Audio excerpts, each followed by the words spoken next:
is, but it's is that weird little two-stroke thing we saw screaming around yesterday? Not the quickest bike out there, I think it's safe to say, but well, they were 5th in class and 6th in class in yesterday's 2 races. But in the meantime, green flag at the back, red lights are on, out they go, and what a start there for the number 52 of Jim Noble and Abby Cager there. They got that hooked up very nicely. Not the best of starts for your pole position pairing of number 9, Fairhurst and Andrews, but it will be the number 52 of Jim Noble and Abby Cager, the all-black outfit, number 52, Keith, that lead the way from 3rd on the grid.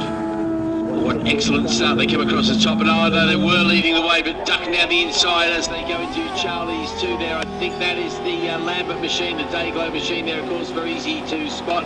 The other one I'm watching out for is that Quirk Rees machine, and they've 1, 2, 3, 4, 5, 6, 7.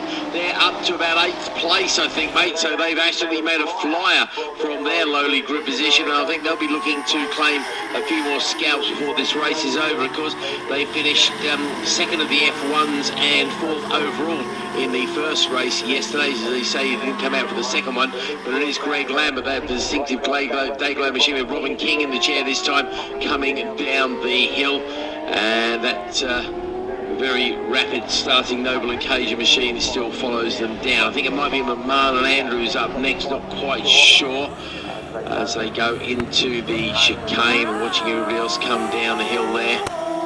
Looks like most of the outfits have got the conventional sidecar with the chair on the left-hand side of the machine in this class. A few people going quite slowly at the back there, but I don't think there's any great problems there. Not hearing any chatter on the radio at all, but the leader's already up and over the top for the first of 8 laps in this particular race. You've got the race leaders now, they're heading in fact they're already deep into the woodland section now, Keith. They're through Hall Bends, they're through the right-hander of the hairpin, and a short burst of power that brings them into barn very shortly, but it was the black and the Dayglow pink, number 69 of Greg Lambert and Robin King, who hand in the air there from Robin King, so hand in the air for your race leaders. Robin King, I'm not sure what's happened to the number 69 outfit, but they'll be retiring from this race at the start of lap number 2, so Greg Lambert and Robin King out of the race. They did lead across the line, but that will give the race lead now to Jim Noble and Abby Cager, who were 3rd on the grid at the head of row number 2, made a lightning start, dropped down to 2nd, but the retirement from Greg Lambert means that Jim Noble and Abby Cager now lead the way from Burns and Winfield. Fairhurst and Andrews now up into 3rd place. What a blow, what a terrible blow there, because obviously they are leading the championship at the moment.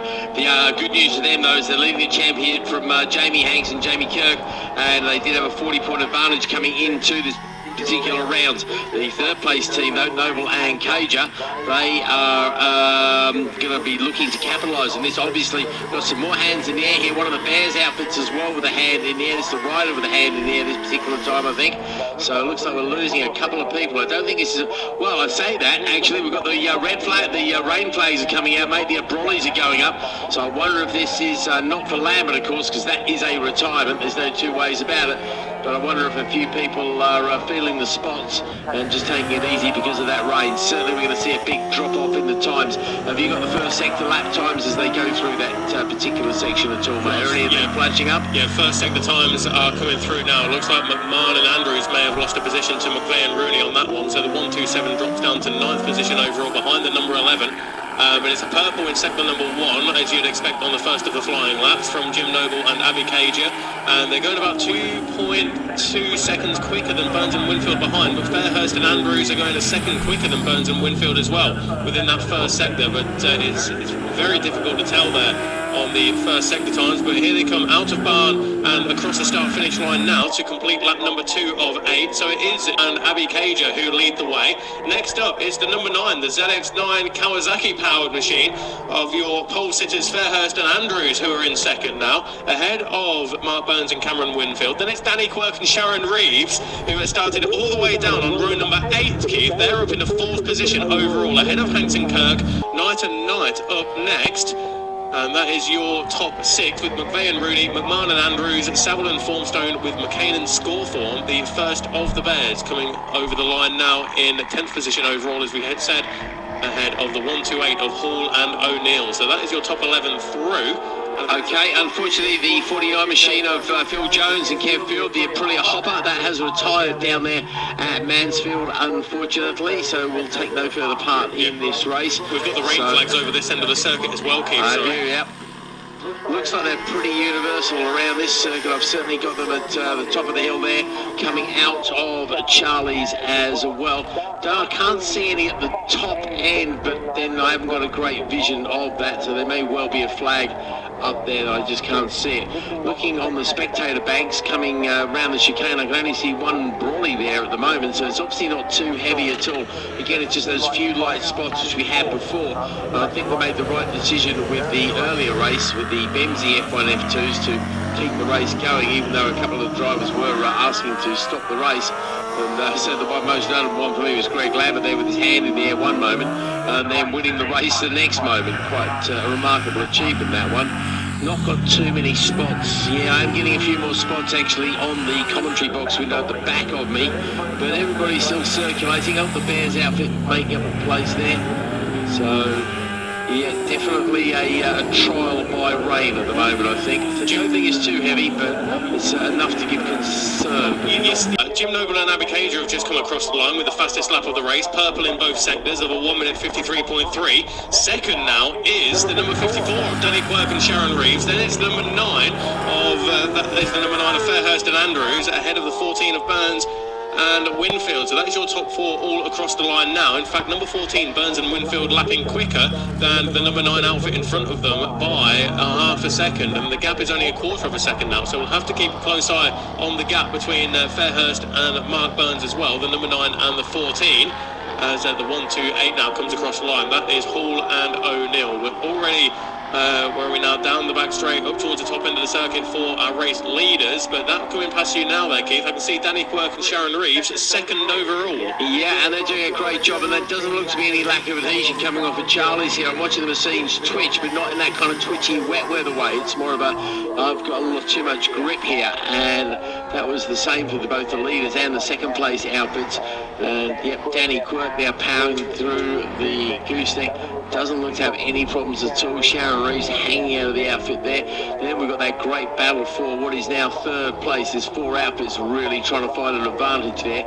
And I think if you ask any one of these 4, apart from the one in third, as to whether they want to stop the race right now, I think the answer will be no. But there's a challenge there for that third place around the outside. That chicane, good movement. I'm not sure which one of the outfits that was, but they moved up very nicely indeed. So yeah, I think the biggest problem with the rain here, particularly on a visor, is it becomes psychological very quickly, because you're going at such a pace that you are getting a lot of rain splashing on your visor. But actually, in real terms, the track is quite dry. Looking out at the track, it does look reasonably dry. Offline, I can't really see damp patches. Watching the little Bears outfit just come through, that is absolutely flying. I think the conditions are reasonably good, and you'll be able to give me some lap times. How are the lap times comparing at the moment, mate? Race leaders are across the line now. They went purple in sector 1, but lost a bit of time in sector number 2. I'll tell you what, there is an outfit who's on the move at the moment, making up 2 positions on this lap, and that is the 666 of Hanks and Kirk, because they've put in a 1 minute 56.1, and they've made up positions on Fairhurst and Andrews, as well as Burns and Winfield. And that's at least 3 seconds or so now that Hanks and Kirk have made up on that lap alone. Okay, Hanks and Kirk weren't here yesterday, so they must have started at the back of the grid, I'm guessing. I don't actually see them on my grid sheet either. No, I guess that would have been the back of the start. Yeah, because those guys are second in the championship at the moment, so they're the ones who stand to benefit the most if, well, obviously Greg Lambert won't score points in this race. Obviously he did well yesterday. So as far as the pre-injection F1s go, the F2s, sorry, it is Greg Lambert who leads the way, so he would have opened up the gap yesterday to the Hanks Kirk outfit. But yeah, today, where are they running at the moment? They are currently 3rd overall, 2nd in class. Okay, so it's going to be 20 points in their bank account, which will be very useful, as they lost yesterday because Greg Lambert won the first race with 25 points. You got the results of the second race there as well? Results of the second race there, we've got Lambert and King, who took victory in Formula 2s, ahead of Noble and Cager with Knight and Knight. Okay, so they've lost a few points over the weekend so far, but definitely very much clawing a few points back in this race. So what's the fastest lap of the race reading at the moment, mate? Fastest lap of the race is a 1 minute 53.321. That previous lap, Jim Noble and Abby Cage did a 54.9, and the rain is coming down a little bit heavier there. I don't know if it's like heavy rain or a bit of a mist coming across, but the rain flags are back out once again, as we will get a good indication now, actually. It's a 1 minute 56.5 now for Jim Noble and Abby Cage, so 3.2 seconds away from the fastest lap of the race so far. We are starting now lap number, I think that's 5 laps complete now, so 5 laps complete for the... Out of 8, yep. Yep, as across the line now, there's a challenge there. So Hanks and Kirk are moving up to second position overall. Fairhurst and Andrews, they were momentarily in fourth position, but have now moved up to third place using the superior power of that ZX-9 Kawasaki compared to the number 54 of Danny Quirk and Sharon Reeves. But that is the order inside the top 4, with Burns and Winfield now 9.2 seconds adrift. And they've got McVeigh and Rooney for very close company as well. Well, yesterday the guys were into the 48, so that gives us an idea of how far away from the ultimate pace we are. And to be 5 seconds away from the best times yesterday, that tells me there's not too many problems with the track conditions at this stage. So it's all good news. But look at the lap times there, and there's a few personal bests coming in on that lap. Hanks and Kirk did a 54.795, so they're still not hanging around there as they put in their fastest lap of the race. Fairhurst and Andrews personal best on that previous lap as well, with the race leaders of Jim Noble and Abby Cager, the all-black outfit, into the left-hander of the bottom of the mountain now and over to the right. And I'll tell you what we've not mentioned so far today, Keith. I don't know what it's like your end, but we've got quite a few spectators here on the banking and up there at the clubhouse as well, which is absolutely great to see. Yeah, no, again, another good turnout for spectators here. Not as strong as last year, I don't think, but obviously the weather might have had a factor in that. But no, we've definitely got a good attendance here this weekend, which is always pleasing to see. And to say, take the opportunity, please, to go around the paddock, have a look around there. It's lunchtime, which will be coming up in hopefully half an hour or so. Maybe a little bit longer, because we haven't actually made our way through the program yet. Purple in sector number 1 there, Keith, for Hanks and Kirk. So the rain can't be too bad for Hanks and Kirk at the moment. Exactly. They've gone purple in sector number 1, and let's have a look at their second sector time. It's a yellow in sector 2, but they have set the fastest lap of the race with a 1 minute 52.413. So we do have 2 laps to go. As we're looking now down at the number 11 outfit of McVeigh and Rooney, who found a way through on the 14 of Mark Burns and Cameron Winfield on that previous lap. There goes the 38 now of Savile and Formston. They are third of the Formula 2s and have a healthy advantage now over the number 32 of the night pairing. They're across the line now on the all-white Formula 2 outfit, and that is a 9-second advantage they have for that final Formula 2 podium position. But Jim Noble and Abby Cager already making their way around the top end of Chris Curve. I think they've gone through on a couple of tail enders there, Keith, as well.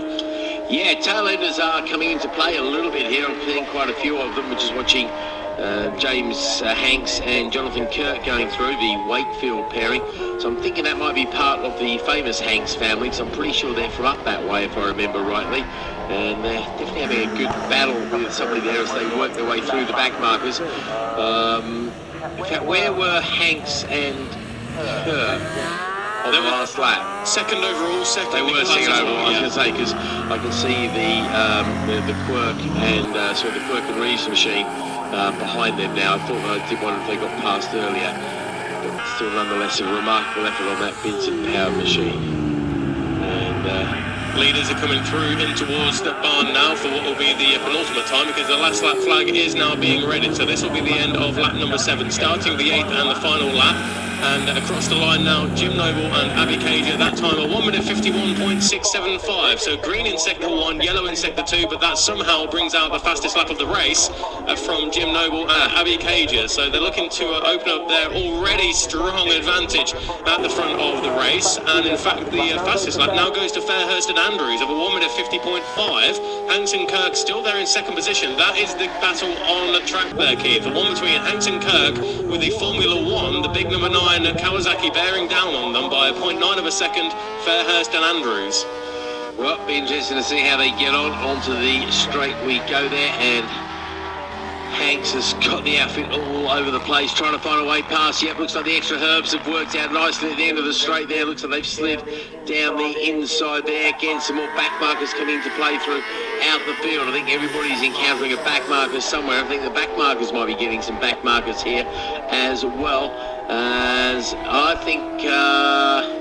we do have a retirement as well. I believe Hall and O'Neill, I believe, are coming back into the paddock. Okay, Hanks has lost that place indeed, and down the hill they go. And you will notice a change when they come out of the chicane. So somebody else stopping out there on the circuit as well by the chatter on the radio too. So hopefully there won't be a million retirements, because we did have a lot of pickups yesterday, as we mentioned before, 47 of them. Looks like we've got 2 or 3 in this particular race. Hopefully we won't see any more, as the leaders are back with you already, are they, mate? Or just about? The leader is in towards the hairpin now, but that battle for second there, you're absolutely right. It's Fairhurst and Andrews, the number 9, who have found a way through on Hanks and Kirk, and they went purple in sector number 1 as well by quite some margin in that first sector alone. But the checkered flag goes out, and it's another victory there for Jim Noble and Abby Cager. And yesterday they took, in fact, it's the first race win of the weekend. 2 second places yesterday, a victory today, as the number 9 of Fairhurst and Andrews come across the line to take second overall, but more importantly, the Formula 1 win. And there we can see the 666 of Hanks and Kirk. As soon as they come across the line, they receive a round of applause from Greg Lambert and Robin King, who are watching on from the sideline. So that is your top 3 through. 4th overall is Danny Quirk and Sharon Reeves, and then it is the 11, in fact the 14 of Burns and Winfield. They retaliated and found a way back through on the number 11 of McVeigh and Rooney. Here comes the 167 of Wes Pepin, albeit a lap down, but across the line in 5th position in class, so still a good result and a good weekend so far for Wes Pepin on the number 167. And on the lead lap there, rounding out the overall top 3 in the Formula 2s is Saville and Formston. That is 7th on track. 32, 9 to 9 across the line now. Personal best on that final lap, but the fastest lap of the race, Keith, did go to number 9, Fairhurst and Andrews, of a 1 minute 49.034. So that will give them pole position for the final race of the weekend for these guys later on this afternoon. Yeah, indeed, pole position, all important, of course, here as anywhere else.